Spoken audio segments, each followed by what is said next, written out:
नमस्कार, स्वागत है आपका एनएमएफ न्यूज में। मैं हूं आपके साथ शबनम। कश्मीर में आपने अक्सर यही खबर सुनी थी कि कैसे कश्मीरी पंडितों को वहां से भगाया जाता था, कैसे अत्याचार हुआ करते थे, कैसे उनकी बहन बेटियों को वहां पर बर्बरता कर बाहर कर दिया जाता था। तमाम कश्मीरी पंडितों ने कश्मीर से भागकर अपनी जान बचाई। लेकिन अब दौर बदल चुका है। मोदी सत्ता में आए तो कश्मीरी पंडित अब धीरे धीरे अपने घर पहुंच रहे हैं। घर जब वापसी हो रही है, जो भावुक कर देने वाली तस्वीरें सामने आ रही हैं, उसे आप देखेंगे तो वाकई में आप भी हैरान हो जाएंगे, आपकी आंखों से भी आंसू आने लग जाएंगे। एक तस्वीर आपको दिखाते हैं, पहले ये तस्वीर देखिए।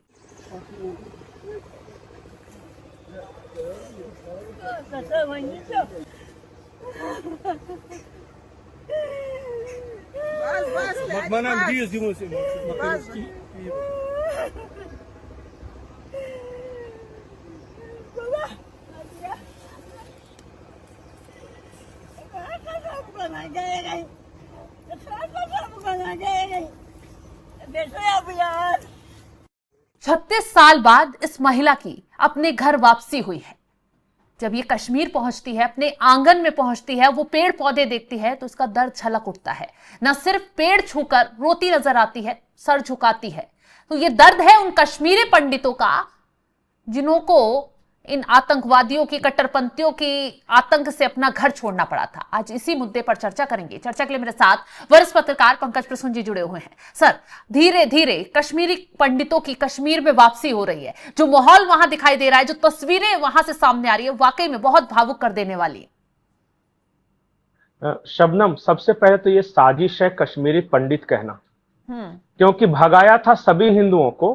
कांग्रेस ने जानबूझ के इसे पंडित कहा ताकि सिर्फ ब्राह्मणों के खिलाफ लगे। अच्छा, सारे हिंदुओं को कश्मीर घाटी से भगाया गया था, लेकिन कांग्रेसी मीडिया ने इसे कश्मीरी पंडितों को भगाया गया कहा, ताकि उसमें ओबीसी, एससी, एसटी का नाम ना आ जाए, क्योंकि सिर्फ हिंदू कहेंगे तो हिंदू समाज यूनाइट होगा। इसलिए प्लीज आगे से जिंदगी में कभी भी कश्मीरी हिंदू बोले, कश्मीरी हिंदुओं को भगाया गया।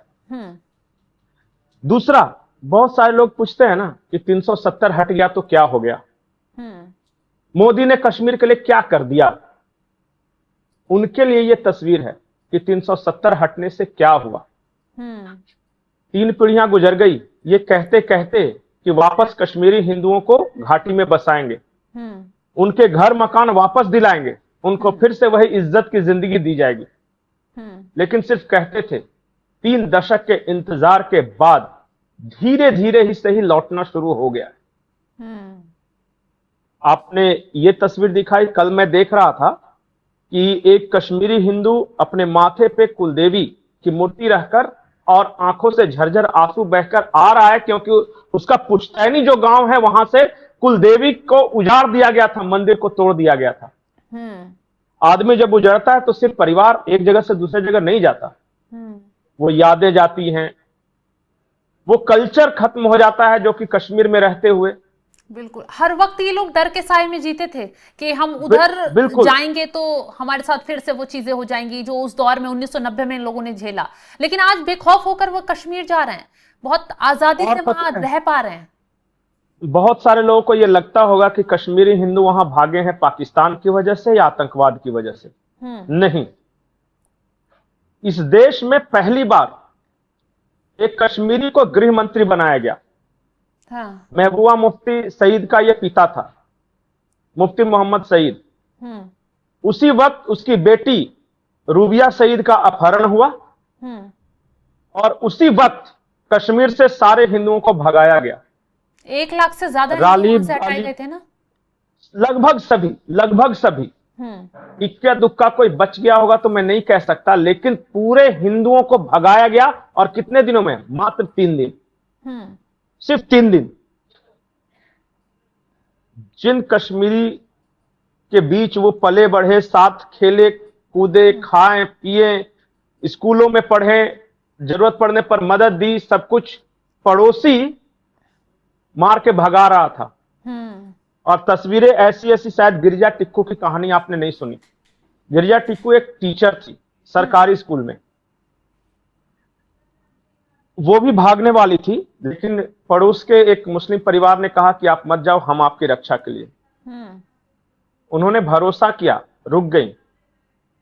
उनके साथ पहले तो सामूहिक बलात्कार हुआ हम्म और लकड़ी चीरने वाला आरा देखते हैं ना, हम्म उसको करके बीच से इनके शरीर को चीर डाला गया सबके सामने। बताइए। कुछ कुछ चीजें हैं जो कभी नहीं भूलेंगे, लेकिन मरहम लगाया जा सकता है। आप बोलते हैं ना दिलों में फासले, ऐसे होते हैं दिलों में फासले। फिर कोई ये क्यों कहता है कि हमारे प्रति ऐसी दुर्भावना क्यों रखते हैं? इसलिए वो दुर्भावना रखते हैं कश्मीरी हिंदू क्योंकि उन्होंने झेला है, महसूस किया है। और वो बिल्कुल आम जनता नहीं थी, वो पॉलिटिक्स था। अच्छा। इसीलिए कश्मीरी हिंदू नफरत करते हैं मुफ्ती मोहम्मद सईद और महबूबा मुफ्ती के परिवार से। उस नफरत को अब वक्त बदल गया, माहौल बदल गया। अब ये सबको भी हिंदू होना है। कल गए थे माता खीर भवानी मंदिर में, कश्मीरी हिंदुओं के इष्ट देव। मुझे लगता है वो तस्वीर दिखा लेनी चाहिए कि महबूबा मुफ्ती के खिलाफ कितना गुस्सा, कितना आक्रोश है। बिल्कुल दिखाते एक बार वो हैं। वीडियो दिखा दी। बिल्कुल, एक बार तस्वीरें देखिए। कश्मीर को खून में कश्मीर हमारा है। जिस कश्मीर को अरे भाई आप बात क्यों नहीं करने दे रहे हो? कर तो रहे, कहाँ कर रहे हो? ऐसे कोई बात थोड़ी ना ले आइए, हम बिल्कुल, लोगों में जाहिर सी बातें दिखाई दे रहा है, साफ गुस्सा नजर आ रहा है, क्योंकि जब ये कदम रखते हैं ना वहां, तो शायद वो तस्वीरें इनके आंखों के आगे आती होंगी जो उस वक्त इन लोगों ने बिल्कुल। एक घटना और है कि जो कश्मीर घाटी में थे, मैं उनका नाम भूल गया, उनके परिवार को मारकर उन्हीं के रक्त से चावल बना के वो खा रहे थे, पड़ोसी। ऐसा भर दिया था लोगों के दिमाग में। तो क्यों जगमोहन उस वक्त राज्यपाल थे। इतना निशाना बनाया जाता था, क्यों उनके साथ नहीं, इतनी बर्बरता, और ये लोग क्यों नहीं, आवाज नहीं उठाते थे? ने एक नैरेटिव ऐसा फैलाया गया कि जो कश्मीर बनेगा पाकिस्तान, या रालिब गालिब तालिब, वो जो नारा था वो लोग तो लगा रहे थे, वो तो यूज हुए थे। मैं कश्मीरियों के बारे में एक बात आपको बता दूं, जब से देश आजाद हुआ तब से पाकिस्तान की नजर कश्मीर पर है। हाँ।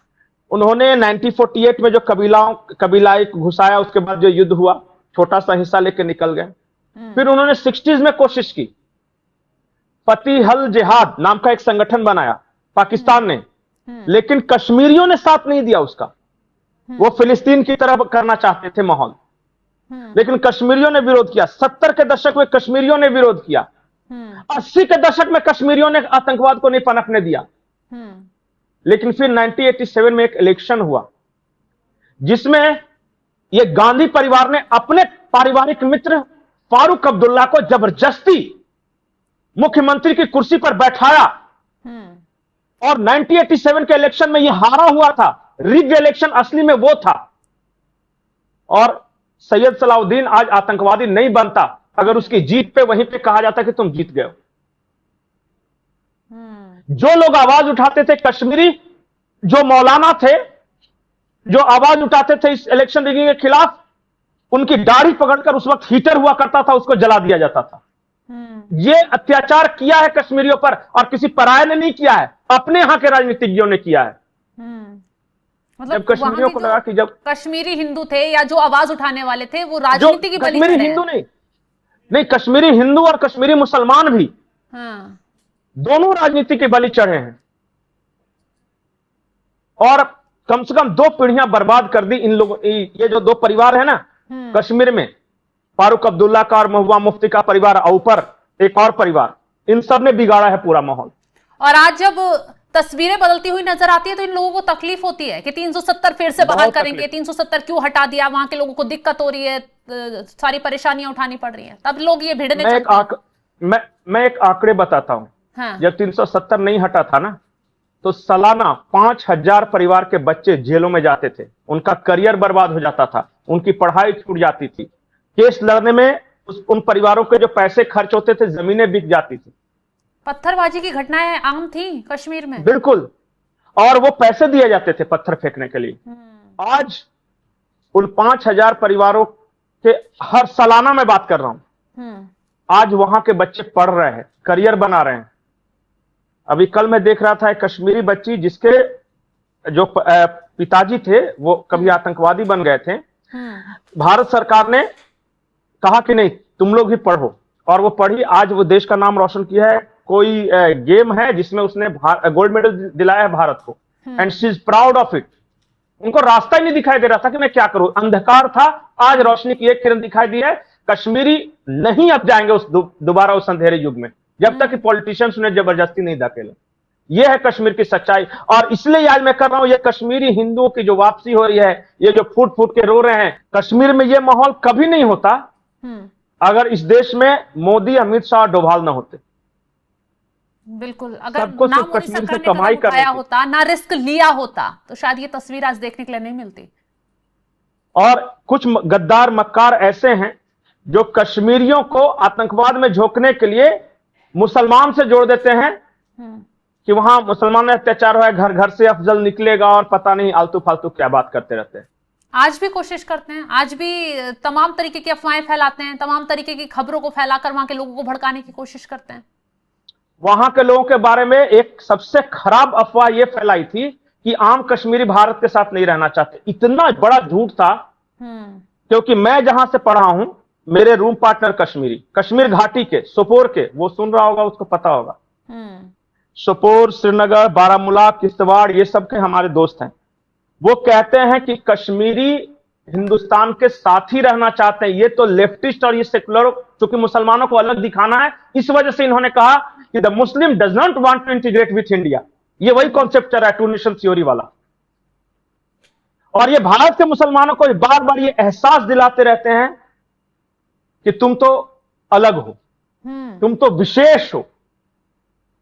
इस देश का 140 करोड़ लोग सभी के सभी भारतीय हैं, सभी इक्वल है। इस भाव से अगर मिलकर रहे तो फिर कोई नहीं रोक सकता, लेकिन क्या कीजिएगा, ये होता है।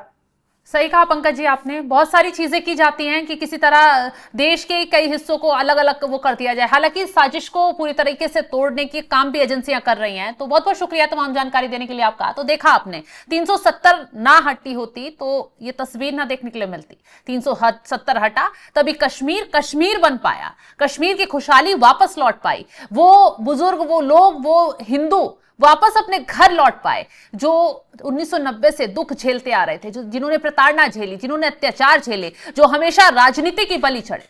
देखिए, अब मोदी शाह सत्ता में आए तो उन्हें उनका हक मिल पाया, उन्हें उस दर्द का हिसाब अब मिल पाया, और वो अब घर वापसी कर रहे हैं, अपने घर जा रहे हैं, और अपनी उस जमीन को देखकर फूट फूट कर रोते नजर आ रहे हैं। खैर, इन तस्वीरों को लेकर आप क्या कुछ राय रखेंगे, कमेंट बॉक्स में जरूर बताइएगा। बदलते कश्मीर को लेकर आप क्या कुछ कहेंगे, इस पर जरूर राय दीजिएगा। और तमाम बड़ी खबरों के अपडेट के लिए आप हमारे साथ जुड़े रहें। नमस्कार।